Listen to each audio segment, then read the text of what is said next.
there were times where I would have to miss 1 to 2 days of dance and I would lose roles or I would lose my spots. Or if I was in first cast, I would be moved to second cast because I missed a day because of painful periods. And yeah, maybe that could have happened with a common cold or something like that too. But this was something that, I had to deal with that a lot of people didn't have to deal with. And so that was really hard to grasp. And especially without a diagnosis. The first season was over Zoom, which is crazy. And I remember like I would get my period or it would be like, late luteal phase, like 2 days before my period.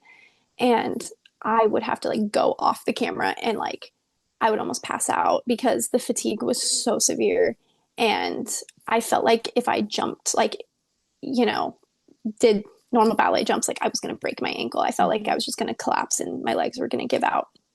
And so that was really hard. And I remember emailing my company manager and I was like, I can't continue today. I'm like, I think I have endometriosis and yada, yada, yada. And she was like, I actually have stage 4 endometriosis and I can send you like the name of my surgeon. And yeah, that was great. And she was a company manager. So she wasn't a ballet teacher. She was on the administrative side, but of amazing women in my life who listened to me, who did not compare and say, no, you would be feeling this because I have it, like you would be feeling this way. They listened, they understood, they showed so much compassion, offered resources, like Wow. but yeah, so then my fatigue was getting worse. I ended up getting Epstein-Barr virus. Yeah, so that was horrible. I had to actually quit my ballet job. It's really brutal and losing a job is like insane.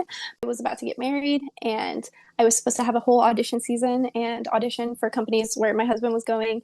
And then it was literally the day that I was supposed to film my audition video to set up some auditions that I came down with Epstein-Barr virus and had a high fever and all those things. And so that just made all of my endo symptoms worse. It flared everything up. I remember the first day when I had the high fever, like my bladder and like my whole pelvic floor was just in severe pain. And I was like, oh my gosh, like this must be endometriosis because I wasn't diagnosed yet. And I was like, if this fever is making my pelvic floor hurt, like something's getting inflamed. Like Yeah. something, if it's like my joints and the rest of my body and then like my bladder, like what is going on?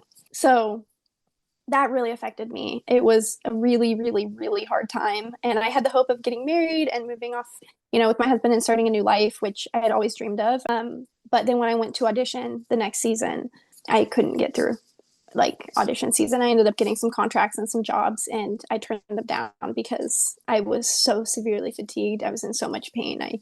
I was not okay and I couldn't function.